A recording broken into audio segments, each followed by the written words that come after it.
Hello అండి, welcome to my channel. అందరు ఎలా ఉన్నారు? మేమైతే చాలా బాగున్నామండి. మీరందరూ కూడా బాగుండాలని మనస్ఫూర్తిగా కోరుకుంటున్నాను. నేనైతే ఫస్ట్ నిన్న మురుకులు చేశాను కదండి, ఈరోజు అరిసెలు చేస్తున్నాను. ఫస్ట్ టైము మన ఛానల్ని చూస్తుంటే ఎవరైనా కూడా సబ్స్క్రైబ్ చేసుకోండి. ఇప్పుడైతే నేను బెల్లాన్ని గోతాంలో వేసి దంచుతున్నానండి. నేనైతే బెల్లం దంచేసుకున్నానండి. నేను 3 కేజీలు బెల్లానికి అరిసెలు చేస్తున్నాను. నిన్న ఫస్ట్ నేనే మురుకులు చేసుకున్నాను. ఈరోజు అరిసెలు కూడా నేనే ఫస్ట్ స్టార్ట్ చేస్తున్నాను. నా తర్వాత మా ఆడబడుచోళ్ళు చేసుకుంటారు. నిన్న కూడా నా తర్వాత ఆ మురుకులు మా ఆడబడుచు చేసుకుంది. నేనైతే రెసిపీ పర్టికులర్గా చూపించట్లేదండి, ఎందుకంటే మీ అందరికీ తెలుసు కాబట్టి. ఇప్పుడైతే మేము ఈ బెల్లాన్ని పాకం పట్టాలండి. పిండి అయితే ఆడిచ్చేసాను. నిన్న నానబోసానండి బియ్యము. 2 రోజులు నానబోసుకుంటే చాలా మెత్తగా బాగా వస్తాయండి. బియ్యం ఎక్కువ నానాలి. బియ్యం ఎంత నానబెట్టుకుంటే అంత బాగా వస్తాయండి అరిసెలు. బెల్లం 3 కేజీలు, 1/2 కేజీ చక్కెర. నేను 6.5 కేజీ బియ్యం పోసాను. మనకి ఎప్పుడైనా కూడా కొంచెం పిండి ఎక్స్ట్రానే ఉండాలి. పిండి ఎక్కువగా మిగిలితే మనకి ఇబ్బంది లేకుండా ఉంటుంది. అందుకని నేను 6.5 కేజీ పోసి 2 రోజులు నానబెట్టానండి. ఈరోజు ఉదయం 10 గంటలకు పోసి మళ్ళీ తర్వాత రోజు 10 గంటలకు ఆడిచ్చానండి, అంటే 2వ రోజు. ఇవి బాగా మెత్తగా పిండి పట్టించాలండి. మనం బాగా నానితేనే బాగా వస్తుంది అరిసె, అందుకే ఎక్కువసేపు నానబెట్టాను. నేను బియ్యం అయితే మలగులుకుల బియ్యం తీసుకున్నానండి. నేను ఎప్పుడు అవే తీసుకుంటాను, బాగా వస్తాయి. స్టోర్ బియ్యం కూడా వస్తాయి, బాగుంటాయి, చాలామంది చెప్తుంటారు. కానీ నేను ఎప్పుడు చేయలేదు, అందుకని మలగులుకులే తీసుకున్నాను. మనకైతే అరిసెలకి బియ్యము, చక్కెర, బెల్లము, నెయ్యి, ఆయిలు, నువ్వులు తీసుకుంటున్నామండి. ఏవేవి ఎంత తీసుకోవాలో చెప్పేశాను కదండి. ఇంకా నేను ఎలా చేసుకుంటానో చూద్దాం. హాయ్ అండి, మీరు ఎలా ఉన్నారు? మేము బాగున్నాం, మీరు బాగున్నారా? బాగుండాలని కోరుకుంటున్నాము. వర్షి రిషి ఛానల్ అండి ఇది. ఇప్పుడు అరిసెలు చేస్తున్నాము. బెల్లం రెడీ చేసుకున్నామండి. ఇప్పుడు పాకం పడతామండి. బియ్యము ఒక రోజంతా నానబెట్టుకున్నాను అని చెప్పాను కదండి, అవి అలాగే ఉంచకూడదు. అప్పుడప్పుడు మనం నీళ్ళు మార్చుకుంటూ కడుక్కుంటూ క్లీన్ చేసుకుంటూ ఉండాలి. ఇప్పుడైతే మనం స్టవ్ ఆన్ చేసి గిన్నె పెట్టామండి పాకం పట్టడానికి. ఆ గిన్నె కొంచెం లావుగా మందంగా ఉండాలండి, అప్పుడే మనకి బాగా వస్తుంది పాకం.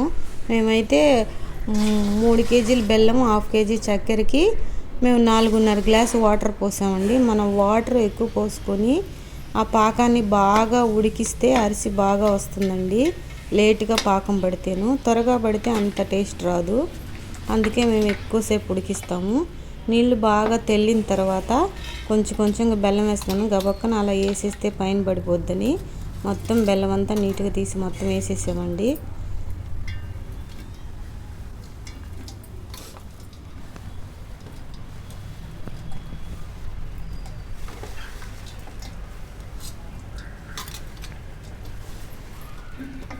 ఆ బెల్లం అంతా నీట్గా మొత్తం కరగాలండి. ఉండలు లోపల గడ్డలు, బెల్లం గడ్డలు లేకుండా నీట్గా కరిగిపోవాలి.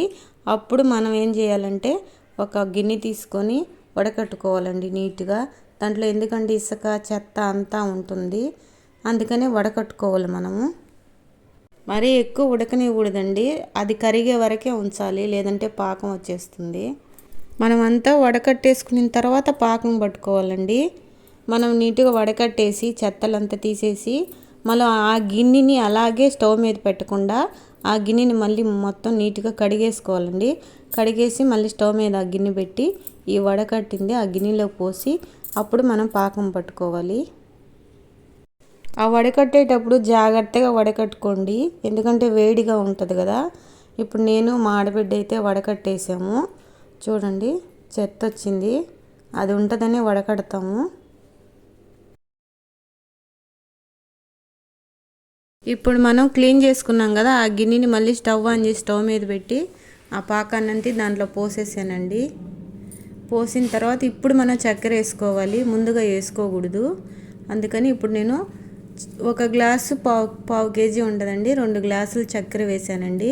మనం బెల్లం అరిసెల్లో 1 కేజీకి 1 టీ గ్లాస్ నిండా చక్కెర కానీ వేసుకుంటే చాలా టేస్ట్ ఉంటుంది, చాలా రుచిగా ఉంటుందండి. తప్పకుండా వేయండి.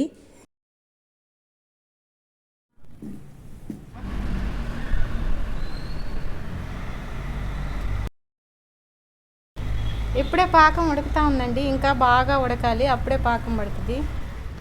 పాకం దగ్గర అయితే మా ఆడబిడ్డలు ఉన్నారండి.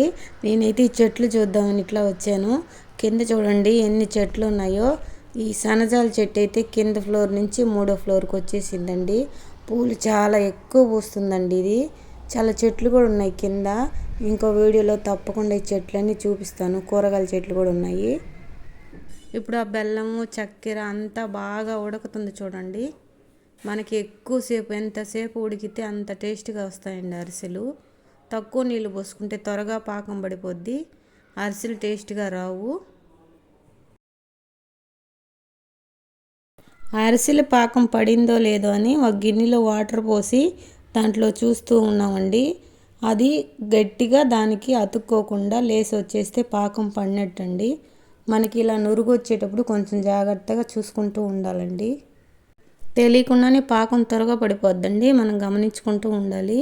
ఇలా మెత్తగా ఉండకూడదండి. మనం అలా అన్నప్పుడు గట్టిగా టంగమని పడితే అది ముదురు పాకం. మరి కొంచెం మెత్తగా లేకుండా మీడియంగా ఉంటే మధ్యలో పాకం అండి. మేమైతే మధ్యలో పట్టుకున్నాము. చూడండి ఎలా వచ్చిందో. ఒక గాజు గ్లాస్ లాగా ఉండాలండి పాకము, అప్పుడే చాలా టేస్ట్గా ఉంటుంది.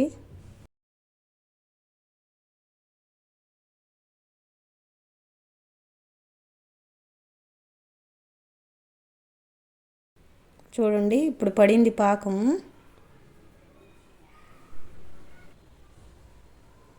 చూడండి ఇది మధ్యలో పాకం అండి. ఇదైతే మరి గట్టిగా ఉండదు, మరి లూజ్గా ఉండదు, బాగుంటుంది. ఇప్పుడు పడిపోయింది పాకం. మేము నువ్వులు పోసి కలుపుతున్నాము. పాకం పడిన తర్వాత మేమైతే నువ్వుల్ని ముందుగానే నెయ్యిలో వేగించుకున్నామండి. అవి ఆ పాకంలో పోసి కలిపేసాము. ఆ నువ్వులు పోసి మొత్తం బాగా నువ్వులన్నీ కలిసేలా కలిపేసామండి. తర్వాత కొంచెం కొంచెం పిండి వేసి కలుపుతున్నాము. మంటనైతే సిమ్లోనే పెట్టి స్టవ్ మీదే కలుపుతున్నామండి. ఎందుకంటే మంట సిమ్లో పెట్టి కానీ కలిపితే ఆ పాకంలో పిండి వేసుకొని అరిసెల టేస్ట్ బాగా వస్తుందండి. కొంతసేపు కలిపి తర్వాత కింద పెట్టి మళ్ళీ పిండి వేసి కలిపేసామండి. కింద పెట్టి బాగా కలిపిన తర్వాత కొంచెం నెయ్యి కూడా వేసి కలిపామండి. ఆ పిండిలో నెయ్యి వేసి కలిపితే బాగా టేస్ట్గా ఉంటాయి అరిసెలు. నా గొంతు కొంచెం గరగర అంటుంది, ఏమనుకోకండి. అక్కడ కొంచెం మంచుకొండి లోపల గొంతు గరగర ఉంది. ఈ పిండిని బాగా కలపాలండి, అలా కలిపి వదిలేయకూడదు. మనం ఎంత కలిపితే అంత బాగా వస్తుందండి. ఇప్పుడైతే మనం స్టవ్ ఆన్ చేసుకొని బాండిల్ పెట్టుకున్నామండి. దీంట్లో ఆయిల్ పోసుకున్నాము. ఇది బాగా వేడి చేసుకోవాలి. వేడి అయిన దాకా ఆగుదాము. వేడి అయిన తర్వాత పెద్ద మంట మీద అరిసెలు వేసుకోకూడదు, కొంచెం మంట తగ్గించుకొని వేసుకోవాలి. అరిసెలు తొందరగా కాలిపోతాయండి, అందుకనే మనం మంట తగ్గించి వేసుకోవాలి. ఈ నూనె కాగే లోపల మనం గిన్నెలోకి పిండి తీసుకున్నామండి.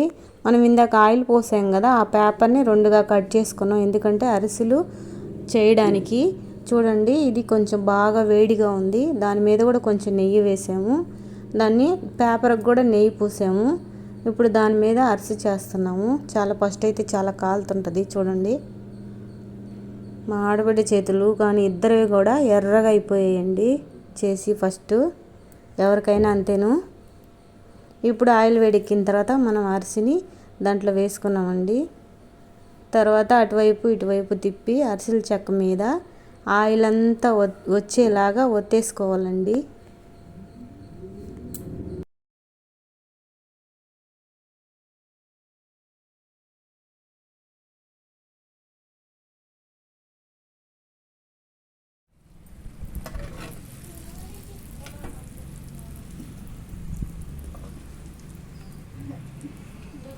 మా చిన్న పాప పెద్ద పాప కూడా హెల్ప్ చేశారండి. అందరం కలిసి చేసాము.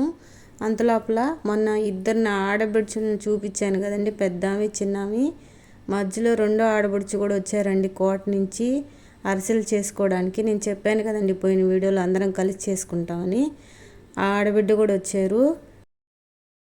అరిసెల్ని ఆరబెట్టడానికి ఒక క్లాత్ వేసి దాని మీద గడ్డేసి ఆరబెట్టాలండి. మాకైతే గడ్డి దొరకలేదు, అందుకని న్యూస్ పేపర్ల మీద ఆరబెట్టామండి. చూడండి ఎలా తయారు చేసామో. ఇక లేట్ అయిపోతుందని కాసేపు ఆపేసి అందరం కలిసి భోజనం చేస్తున్నామండి. చూడండి అందరం కలిసి తింటుంటే ఎంత ఆనందంగా ఉందో చూడడానికి. కానీ ఇవన్నీ అయితే ఇలా ఆరబెట్టామండి. మనం ఆరబెట్టిన అరిసెల మీద మళ్ళీ వేడి అరిసెలు వేసి ఆరబెట్టకూడదు, అందుకని ఆరినటి పక్కకు పెట్టాము చూడండి. తర్వాత మనం ఆరకుండా ఉన్నటి ఆరబెట్టుకోవాలి. వేడి మీద కూడా డబ్బాలో పెట్టుకోకూడదండి, చల్లారిన తర్వాత డబ్బాలో పెట్టుకోవాలి. ఇప్పుడైతే అందరం కలిసి భోంచేసామండి, మళ్ళీ వెళ్ళి అరిసెల్ని కంటిన్యూ చేయాలి. చూడండి హాయ్ చెప్పింది కదా ఆమెనండి మా రెండో ఆడబిడ్డ. మాదైతే ఇంకా అరిసెలు చేయాల్సింది చాలా ఉంది, కానీ ఇంతటితో వీడియో ఆపేస్తున్నామండి. అంతేనండి. మా వీడియో మీకు నచ్చినట్లయితే లైక్ చేయండి, షేర్ చేయండి, సబ్స్క్రైబ్ చేయండి. ఉంటానండి, బాయ్.